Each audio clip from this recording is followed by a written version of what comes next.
big kitty. Now back with the pet project, the real-life Catwoman, Tammy Trujillo. I just want to be perfectly clear. I am not, nor have I ever been, a real-life Catwoman. Don't think I ever will be either. I'm Alan Bailey, sitting in for Tammy Trujillo, who's, we believe, out herding cats. We're still unsure if they're little kittens, or if they are in fact tigers. We're unclear of that, but knowing Tammy, it could go either way. We're not too sure.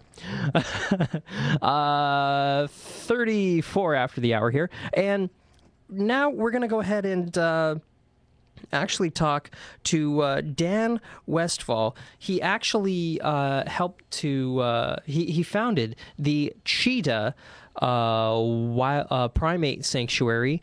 And Dan, how are you? Fine. How are you doing, Alan? I'm doing pretty well. Oh, wonderful. Yeah. And good to be here. Oh, thank you for coming on. Yeah.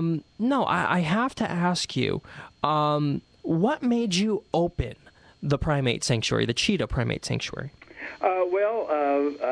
I was a fan of Dr. Jane Goodall, naturally, and she's the one that inspired me, and I said that I ought to do that for the entertainment chimps and primates that in the entertainment industry that is no longer needed.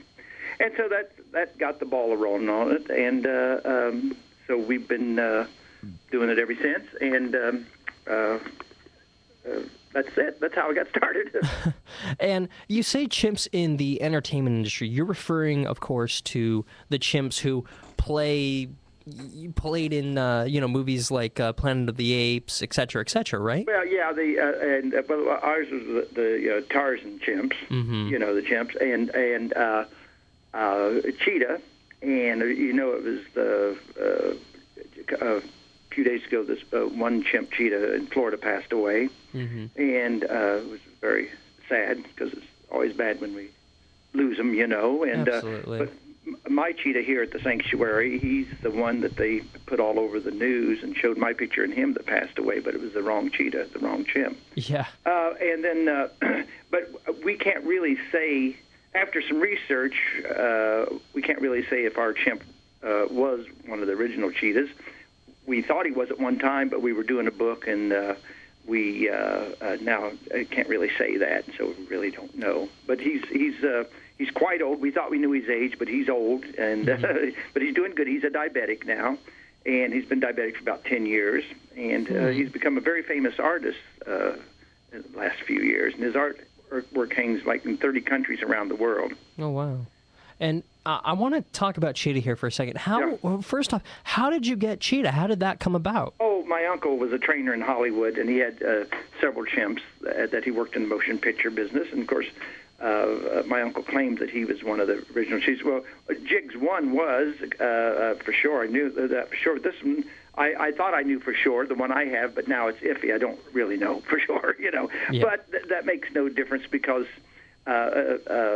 he's the ambassador, like Dr. Goodall and I are both saying, he's the ambassador for all the chimps that had to endure that, which really wasn't normal for them.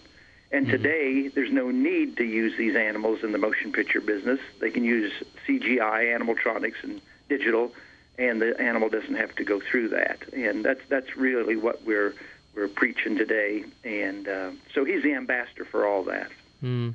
And my understanding is that Cheetah has had some, let's just say, interesting habits over the years. What kind of things was he doing over the years? Oh, well, years ago we used to smoke and have a beer with my uncle, but I don't smoke or drink, so he's been here with me for 20 years. We got some bad press out on that years ago when he first moved to Palm Springs, that Cheetah moves to Palm Springs, drinks a case of beer a day, and is drunk 24 hours a day, anything to sell tabloids. Absolutely. It was all fictional, fake, Yeah. And it's anytime somebody wants to try to dig up dirt, they will, just to sell newspapers. Mm-hmm. But no, but he's great. I've had him here, like I say, 20 years, and he's just a part of the family. Yeah. And my uncle had him for many, many, many years, and it was like giving his kid up. It was in my uncle's will to have Cheetah put to sleep when my uncle passed. And I just hated the thought of that because he was such a great chimp and a good chimp. And so it took me 2 years to talk my uncle out of it because he was afraid he'd be mistreated, afraid he'd end up in a roadside zoo or research or something, you know. Mm-hmm. And he was just adamant of having him put down when he passed.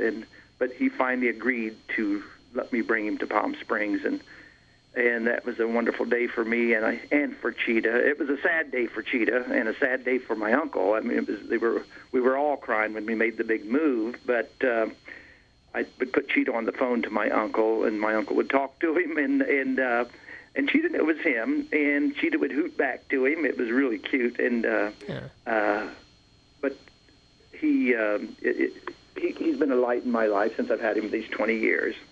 Well, that's great. And you know what? People don't think that, you know, animals know the sound of your voice or know who you are.